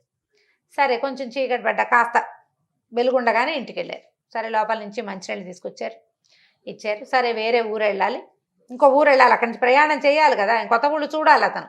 అనేసరికల్లా ఆయన ఏమన్నాడు, బాబు ఈ రాత్రికి ఉండి అన్నం తిని పడుకోబోయి రేపు పొద్దునే వెళ్తూ కానీ, అక్కడేం వలసిన పని లేకపోతే అక్కడేం పని పాట ఏముంది, తిరగడానికే కదా, దేశాటనే కదా చేయబోతోంది, ఇక్కడే అన్నం తిని పడుకోమన్నాడు. పడుకోమనేసరికల్లా సరే ఇతను ఏం చేశాడు, వాళ్ళ ఇంట్లో అన్నం తిన్నాడు, వాకిట్లో అరుగు మీద పై పంచ పరుచుకొని పడుకున్నాడు. అప్పటి రోజుల్లో లైఫ్స్ ఇంత సింపుల్గా ఉండేవి. అయితే ఒక అర్ధరాత్రి వేళ ఒక 3 గంటలు అవుతుంది, తెల్లవారి 3ంటికి ఏమిటో ఏడుపులు వినపడినాయి ఇతనికి. ఎవరో ఏడుస్తున్నారు, ఏమిటో మాట్లాడుకుంటున్నారు రణగొండ ధ్వనిగా. లేచి వెళ్ళి చూస్తే ఎక్కడ ఇది, వాకిట్లు కొంచెం నడవ వాకిల్లాగా ఉంది, ఓ ఇల్లు, ఇంటికి అరుగుంది, వెనకాల పెరట్లోంచి మాటలు వినపడుతున్నాయి. అర్ధరాత్రి 3ంటికి పెరట్లో ఏం మాటలు వినపడాలి. ఈయన వెనక్కి వెళ్ళాడు. ఒక పెద్ద నడివయసు ఆవిడ, ఓ పిల్ల, ఇద్దరు ఏదో మాట్లాడుకుంటున్నారు, నూతులోకి దిగాలని చూస్తున్నారు వాళ్ళు ఇద్దరు. నువ్వు వద్దు నేను దిగుతా, లేదా మేమిద్దరం కలిసి దిగుదామని. ఈయనకు అర్థం కాల, ఈ పాపయ్యకి అర్థం కాక, అమ్మ ఏం పడిపోయింది, కావాలంటే నేను దిగుతా, మీరిద్దరు దిగబాకండి అన్నమాట. అనేసరికి ఇద్దరు లబో దిగోమని ఏడ్చారు. మేము దిగట్లేదు బాబు, దూకుతున్నాము, దూకాలి, మా పరిస్థితి బాగుండలేదు, మేమేం చేస్తాము అనేసరికి ఈ లోపల ఈ పాపన్న పెద్ద గొంతుతోటి మాట్లాడతాడు. లోపల ముసలాయనకి వినపడింది. ఆయన లేచి పరిగెత్తుకుంటూ బయటకు వచ్చి చూశాడు. ఇదేమిటి అమ్మ ఇట్లా చేస్తా అంటే, ఇంకేం చేయను తాతయ్య, చచ్చిపోవడం కంటే ఇంకొక చిత్రం ఉందా నాకు అని ఆ పిల్ల ఏడవటం మొదలుపెట్టి, ఏమిటి వాళ్ళకు వచ్చిన కష్టం, ఏమిటి కష్టం అని అడిగేసరికల్లా ముసలాయన అన్నాడు, ఏం చేయను ఆయన, నాకు ఒకడే కొడుకు, ఒక కోడలు, ఒక మనవరాలు, ఈ పిల్ల పుట్టిన 4-5 ఏళ్ళకి మా అబ్బాయి పాము గారు చచ్చిపోయాడు, ఈ కోడల్ని పిల్లని సాక్కొస్తున్నాయి. పిల్లకి 16 పెళ్ళిడు వచ్చింది, 16-17 ఏళ్ల పిల్ల. పిల్ల 10వ ఏట వ్యక్తురాలు అవుతుంది. ఇంకా జాతకం చూపిద్దామని జాతకం చూపిస్తే మా పిల్ల నష్టజాతకురాలని, దానికి పెళ్ళవంగానే భర్త చనిపోతాడు, విధవ యోగం ఉందని, వైధవ్యం ఉంది అని జాతకంలో చెప్పారు. ఏ పెళ్లి సంబంధం వాడొచ్చినా అది కనపడుతోంది. మా ఊరు పురోహితుడు ఆ మాట ప్రచారంలోకి వచ్చేసింది. పురోహితుడు చెప్పేశాడు. దాంతో పెళ్లి సంబంధాలు లేవు. సరే పెళ్లి చేస్తే వైధవ్యం వస్తుంది కాబట్టి ఎందుకు వచ్చిందిలే అని ఆ పెళ్లి సరే ఏనాటికైతే ఆనాటికి వస్తుంది, మనంతట మనం ప్రయత్నం చేద్దని పిల్ల వ్యక్తురాలు అయింది. ఇంకా ఇంట్లోనే ఉంచుకున్నాం. అయితే ఈ రాజుగారు ఒక ఇది వేయించారు, టముకు. ఏంటంటే 16 సంవత్సరాలు నిండిన పిల్లలు ఎవరైనా వివాహం కాకుండా ఉంటే వాళ్ళకి గ్రామాధికారి ఇష్టం వచ్చిన వాడికి ఇచ్చి పెళ్లి చేసేస్తారు. 16 ఏళ్లకి పిల్లకి పెళ్లిళ్ళు చేసేసేయాలని రాజుగారు ఒక ఆజ్ఞ జారీ చేశారు. ఈ జారీ చేసిన ఆజ్ఞ ప్రకారం ఈ పిల్లకి 16 ఏళ్ళు నిండితే రేపొద్దున గ్రామాధికారి వస్తే ఆ ఊళ్ళో ఉన్న 2వ పెళ్లివాడికో 3వ పెళ్లివాడికో ఇచ్చి పెళ్లి చేసేస్తారు ఈ పిల్లని. 2వ పెళ్లివాడు పోతే వాడి సంతానానికి ఈ పిల్ల దొరికేస్తుంది. అంతే కదా. అదే కదా. అందుకని ఈ పిల్ల లబోదిబోమని ఏడుస్తుంది. ఇప్పుడు పెళ్ళి ఎక్కడ జరుగుతుంది దానికి? అందుకని ఏడుస్తున్నావు. పిల్ల ఏమో దూకులో దూకుతామని వస్తే తల్లి వెనకాలే పరిగెత్తుకొచ్చి నేను కూడా దూకుతానంటుంది. అది విషయం. వాళ్ళు తెలియక ఈయనేమో ఏదో పడిపోయిందని నేను దిగి తీస్తానమ్మా అంటున్నాడు అనమాట. సరే ఇది వినేసరికల్లా ఏ పాపని అన్నాడు, దాందే ఉందండి, మీలో పెళ్ళైపోయిందని చెప్పండి అన్నాడు. ఎట్లా చెప్తాం పెళ్ళైపోయిందని అనేసరికల్లా ఈ ఆయన ఏమన్నాడు ముసలాయన, అయ్యో అది కాదు నాయన, గ్రామాధికారి ఒకడే రాడు, పురోహితుడిని వెంబడి పెట్టుకొస్తాడు, ఈ పిల్లకి పెళ్లి కాలేదని చెప్తాడు ఆయన, అది తెలిసిపోతుంది అనేసరికల్లా ఇతనే ఏమన్నాడు, అయితే ఏముంది పెళ్ళి రేపొద్దున చేసేసుకుందాము ఏముంది అన్నాడు. అనేసరికల్లా అయ్యో నాయన నువ్వు చచ్చిపోతావు, నాకు అట్లా నువ్వు చచ్చిపోతావు కదా, ఏం చెప్పాడు పురోహితుడు, ఈ పిల్లకి పెళ్ళి అయితే భర్త చచ్చిపోతాడు అని చెప్పాడు. నీకెందుకు వచ్చింది నాయన ఈ కష్టం అంటే, ఏం పర్వాలేదండి, పరోపకారార్థం ఇదే శరీరం అన్నారు మా గురువు గారు, ఏమవుతుంది వివాహం చేసుకుందాము, నేనే పెళ్లి కొడుకుని చూపిస్తారు, ఎలాగూ నువ్వు నా దారి నేను పోతా, మీ పిల్లని మీరు ఉంచుకోండి అన్నాడు. అనేసరికల్లా సరే ఆయన తాతగారు తల్లి సంతోషించారు, వీడెవడో మంచివాడు దొరికాడు, పోనీ పిల్లకి పెళ్ళయిందన్న పేరైనా ఉంటుంది. సరే తెల్లవారేసరికల్లా పురోహితుడిని కేకేశారు, మా పిల్లకి పెళ్లి కుదిరింది, ఫలానా పాపన ఒక కుర్రాడు మా ఇంట్లోనే ఉన్నాడు, పెళ్లి చేయొద్దు కానీ రమ్మన్నారు. అనేసరికల్లా సరే చుట్టాల పక్కలంతా చేరారు. మధ్యాహ్నానికల్లా గ్రామాధికారి కూడా వచ్చాడు, పెళ్లి చేసుకుంటున్నారు కదా ఇంకేముంది, సరే ఊరుకున్నాడు. సరే చుట్టుపక్కల ఊళ్ళో ఉన్న వాళ్ళంతా వచ్చారు, గబగబా పందిరేశారు. అప్పుడున్న కంసాలి గబగబా నా దగ్గర చేసిన సూత్రాలు ఉన్నాయి పట్టుకొస్తానన్నాడు. నేచర్ల పద్మశాలీలు ఉంటారు, వాళ్ళు 2 పట్టు చీరలు పట్టుకొచ్చి ఇచ్చారు, అన్నీ అమిరిపోయినాయి. మధ్యాహ్నానికి పెళ్ళి అయితే ఏమైంది, పురోహితుడికి ఏం భయపట్టుకుంది, ఈ కుర్రాడెవడో పెళ్లి కొప్పుకున్నాడు, వీడు ఏమీ కాకుండా చూడడానికేమో పిడిరాయల్లే ఉన్నాడు, గుండుపిక్కలే, రేపొద్దున వీడికి ఏమీ కాకపోతే నా జ్యోతిష్యం ఊళ్ళో ఎవరైనా నమ్ముతారా? ఎవ్వరూ నమ్మరు. సో తను చెప్పింది నిజం అవ్వాలని ఏం చేశాడు ఆయన, ఓ నీళ్లలో ఏదో పదార్థం కలిపి పట్టుకొచ్చాడు. వివాహం సంపన్నమైంది, చక్కగా పెళ్లి చేసేశారు. అందరూ చూశారు, చక్కగా ఉన్నాడు పిల్లడు అని, బాగున్నాడు అనుకుంటే ఈయన అన్నాడు, నాయన ఈ నీళ్ళన్నీ తాగేసేయి అని తీర్థం ఇచ్చాడు. గంగాజలం అని చెప్పి ఇచ్చేసరికి ఈ పాపాన్ని ఏం చేశాడు, తాగేసాడు. పెళ్ళి అయిపోయింది, తలంబ్రాలు పోస్తున్నారు, ఇంకా ఏమిటో హోమం ఏమో అవన్నీ ఉంటాయి కదా, ఉన్నట్టుండి ఈ పాపాన్ని విరుచు పడిపోయేసరికి లబో దిబోమని ఏడ్చారు. ఈ పురోహితుడు అన్నాడు, నేను ముందే చెప్పాను కదా, ఇది నేను చెప్పాను మీరు వినలేదు, పిల్లలు పెళ్లి చేశారు, ఇదిగో పడిపోయింది. అయ్యో ఊళ్ళో వాళ్ళంతా అయ్యో వీడెవడో ఎక్కడి నుంచో వచ్చాడు, శుభ్రంగా ఉన్నాడు కుర్రాడు, పాపం లబలబలాడిపోయారు. ఆ పిల్ల ఏడుపు, పెళ్లి కూతురు ఏదో చక్కగా మంచి మొగుడు దొరికాడు అనుకుంటే ఇలా అయ్యింది. తాత ఏడుస్తున్నాడు, అమ్మ ఏడుస్తున్నాడు, అందరూ ఏడ్చారు తలా ఒక పక్కన. గ్రామాధికారి వచ్చి వివాహం అవ్వగానే పెండి కుమారుడు మరణించాడని రాసుకున్నాడు. మరణించేశాడు, పడిపోయాడు. పడిపోతే చచ్చిపోవడమే. ఇంకప్పుడు డాక్టర్ల ఇలా చూద్దామా, ఇక్కడ చేయబెట్టి చూస్తాం, అవన్నీ వాళ్ళకి తెలుసా చచ్చా. పురోహితుడు ఒక మాదిరిగా ఆయుర్వేదం వైద్యం చేసి ఆయన పోయాడు పిల్లాడు అన్నాడు. అంతే సంగతులు. అందరూ ఏడ్చారు. 1 గంట గడిచింది. వీడికి ఎట్లా వీళ్ళు పుట్టి వాళ్ళకి కబుర్లు చేయాలో వీళ్ళకి తెలియలే. పైగా వెంటనే సినిమాలలాగా ఇలా పడిపోగానే ఇలా తీసుకుపోరు కదా. నలుగురు ఏడ్చి వారా వీరా ఈ కుర్రాడు ఎక్కడి నుంచి వచ్చాడు, ఏ ఊరు నుంచి వచ్చాడు కనుక్కోవాలి అని మాట్లాడుకునే లోపల ఒక పెద్దగా ఒక కేక పెట్టి లేచి కూర్చున్నాడు. ఈ పాప లేచి కూర్చున్న సార్ అందరు నిర్ఘాంతపోయారు. ఏమిటి ఎట్లా పడిపోయాడు, ఎందుకు లేచి కూర్చున్నాడు అని. ఇతను ఏమన్నాడు, ఏమిటో మంచినీళ్ళు ఇచ్చారు పురోహితుడు, తాగిన తర్వాతే నాకు కొంచెం తిక్కగా అనిపించింది, నేను నా తల తిరిగి పడిపోయాను అన్నాడు. అనేసరికల్లా జనాలంతా చేరారు. ఏమిచ్చావు చెప్పు నువ్వని. ఈ పురోహితుడు వెంటనే తిరుక్కున్నాడు. వీడు దగ్గర వీడు గట్టి పిండాం, బలశాలి, విషం కల్పించినా వాడు చచ్చిపోలేదు. స్పృహ తప్పిపోతే తీసుకెళ్ళి తగలేస్తే అయిపోయేది. వీడు స్పృహ తప్పినా కాసేపట్లో తేరుకున్నాడు. 2 గంటల్లో లేచి కూర్చున్నాడు. వాడు చాలా కాలం గురువు దగ్గర ఉన్నాడా, అన్ని ఆకులు అలమలు అన్ని తిని గట్టిగా తయారయ్యాడు అతను. పురోహితుడు వెంటనే తేరుకుని నేనే కల్పించాను ఈ పిల్లాడికి అన్నాడు. ఎందుకుట, ఇప్పుడు అమ్మాయి జాతకంలో దోషం ఉంది, భర్త మరణించాలి. పిల్లాడి జాతకం నేను గుణించా వాడు చెప్పిన ప్రకారం. వీడికి దీర్ఘాయుష్యు. అందుకని వీడి మీద నుంచి ఈ నింద పోవటం కోసం, అంటే ఏమనాలి దాన్ని, కీడు తొలగిపోవటానికి కాసేపు పిల్లాడు చచ్చిపోయాడు అనుకుని మీరంతా ఏడ్చారనుకో అయిపోతుంది. అందుకని ఈ పని చేశాను అన్నాడు. అనేసరికి జనాలు నమ్మారు. మరి పురోహితుడు ఏ చెప్పినా నమ్మేసే రోజులు పాపం అవి. ఎవరు చెప్పినా పురోహితుడు అనకూడదు. ఎవరు చెప్పినా పురోహితుడు ఏమనుకున్నాడంటే కనీసం ఇలా మాట తప్పించుకునైనా తన మాట నిలబెట్టుకోగలడు, లేకపోతే ఆ ఊళ్ళో ఎవరో అతని మాట నమ్మరు రేపొద్దున. అవునవును, ఆ ఇబ్బంది ఉంది కదా. సరే అక్కడి నుంచి తర్వాత పెళ్లి తర్వాత చేయవలసిన కార్యక్రమాలన్నీ చేసి 10 రోజులు వాళ్ళ ఇంట్లోనే ఉండి తర్వాత తన భార్య మీనాక్షిని తీసుకుని ఇంటికి వెళ్ళిపోయాడు. వాళ్ళు కూడా సంతోషించారు. ఆ తర్వాత మామగారు లేరుగా, అత్తగారు తాత వాళ్ళు కూడా ఈ ఊరికి రాకపోక చేస్తూ ఉండేవారు. మీనాక్షి ఆ పెళ్లి కూతురు పేరు. ఆ మీనాక్షిని తీసుకుని ఇంటికి తీసుకుపోయాడు పాపన్న. ఆవిడకి ఇంటికి వెళ్ళాక అమ్మాయికి తెలిసింది. ఇప్పుడు తనని రాత్రి మన ఇంట్లో వాకిట్లో పడుకుని నేను చేసుకున్నానని చెప్పండి, కావాలంటే నేను చేసుకుంటాను, చస్తే చచ్చాను అన్నాడు. ఏమన్నాడు, పోతే పోతానులేండి, బతుకుంటే నా దారి నేను పోతాను లేదని అన్నాడు. ఇంత మంచివాడు, తనకు దొరికినందుకు అమ్మాయి సంతోషించింది. కానీ ఆ ఊరు వెళ్ళాక అమ్మాయికి ఏం తెలిసిందంటే వీడందరికీ పరోపకారమే చేస్తాడు. కానీ వాడి ఆ పరోపకార బుద్ధి తన జీవితాన్ని నిలబెట్టింది, సంతోషించింది, తనకు లైఫ్ ఇచ్చింది కదా అదే. అందుకని అక్కడి నుంచి ఆయన ఏ పరోపకారం చేసినా అమ్మాయి కాదనేది కాదు. సరిపోయింది. ఏమని చేసినా సరే, ఎవరి దగ్గరికి వెళ్ళినా ఎవరికి ఏమైనా ఇచ్చినా పోనీ పరోపకారార్థం ఇదని శరీరం అని ఆయన మొదలెట్టిన శ్లోకం వీడు పూర్తి చేసేది. అట్లా వాళ్ళిద్దరు ఇలసాటు లేని జంటలాగా హాయిగా చాలా కాలం పాటు ఉన్నారు. పాపన్న చదువు పేరుతోటి ఈ చిన్న సిరీస్. ఈయన పెళ్ళైపోయింది కదా, తర్వాత పాపన్న పెద్దవాడైపోయాక ఉండే కథలు, మళ్ళీ పరోపకారి పాపన్న కథలు పేరుతోటి ఇంకొక సిరీస్ వస్తుంది. ఇక్కడికి పరోపకారి పాపన్న చదువు సిరీస్ పూర్తయిపోయింది. మళ్ళీ తర్వాత ఆయన ఎట్లాంటివి చేశాడు అవి మళ్ళీ పెరిగినా కూడా ఇదే తంతారమ్మ గారు. అతని పద్ధతి అది, హెల్ప్ చేస్తాడు అంతే. విచిత్రంగా ఇట్లా సొంతం చూసుకోకుండా చేసేవాళ్ళు ఎదురు దెబ్బ తిన్నా దాన్ని దెబ్బగా భావించరండి. భగవంతుడు కూడా వాళ్ళకి సరిగ్గా టర్న్ చేస్తాడు, వాళ్ళ మీదకి వచ్చిన విషయాన్ని కూడా సరి చేసేస్తాడు. అవునవును, ప్రకృతి చేస్తుంది చూడు ఆ పని. కనిపిస్తారంటారా రమ్మగారు ఈ కాలంలో మనకి? ఉన్నారంటారా? ఉన్నారు. తను మాలిన ధర్మం మొదలు చెడ్డ బేరం అని ముందే మానేస్తాం. చాలా మంది మానేస్తారు.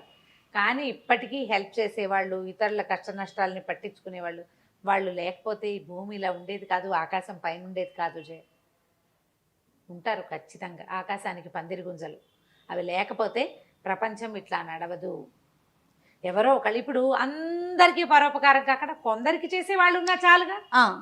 ఒక విషయానికి చేసినా చాలు, అప్పట్లాగా కాకుండా. అప్పట్లాగా ఇప్పుడు ఈయన అన్నిటికీ పిడికి బియ్యానికి ఒకే మంత్రం కింద అన్నిటికీ పరోపకారం అయ్యింది. అవునవును. కొన్ని విషయాల్లో నేను నా ఉద్యోగం నేను చేసుకుంటాను, నా పని నేను చేసుకుంటాను, నా పనిలో ఇంకోటి భాగస్వామ్యం ఇవ్వను, కానీ నేను రోజుకో 100 రూపాయలు దానం చేస్తా అంటే కూడా పరోపకారమే. అలాంటి వాళ్ళు ఉన్నారు కాబట్టి ఇంకా భూమి నడుస్తోంది. అవునమ్మ, మొన్నటికి మొన్న కూడా మనం చూసాం చూడండి ఈ సిచ్యువేషన్ లో ఎంతంత హెల్ప్లు చేశారు జయ. అసలు తనను మించి చేసిన వాళ్ళు చాలా మంది రోజు అన్నం వండి పెట్టిన వాళ్ళు, దారిపోతున్న వాళ్ళకి ప్రతిరోజు బాక్సులు కట్టించి ఇచ్చిన వాళ్ళు, ఎక్కడెక్కడెక్కడి నుంచో డబ్బులు తెప్పించి అవును దానం చేసిన వాళ్ళు. అవును, ఈ దారిలో వీళ్ళకి ఆ డబ్బు అవసరం కాబట్టి వాళ్ళ దారిలోనే ప్రజలు నడిచెళ్తుంటే వాళ్ళకి డబ్బులు పంపించిన వాళ్ళు. పాత ఫ్రెండ్షిప్ని ఇంతకుముందు మనకి ఎప్పుడో సహాయం చేసిన ఆటో డ్రైవర్లకి సహాయం ఏం చేస్తారు ఆటో డ్రైవర్లు? అవును, వాళ్ళు మనతో ప్రయాణం చేస్తారు, వాళ్ళకి డబ్బులు ఇచ్చిన వాళ్ళు కూడా మనం ఎంతమందిని చూసాం. మరి వాళ్ళంతా ఉన్నారు కాబట్టి ఇవాళ రోజు ఇలా ఉంది. ఖచ్చితంగా రమ్మగారు. కానీ ఈ లక్షణాన్ని అలవర్చుకోవటం ఎంతకైనా సరే, అంటే పూర్తిగా మీరు అన్నట్లు పాపన్నలాగా చేయలేకపోయినా మనకి తోచినంత మనం చేసుకుంటూ చేయగలిగినంత సహాయం, మనకి ఇబ్బంది లేనంత మటుకు చేసినా కూడా మంచిదే. అంతే. నమస్తే. నమస్తే.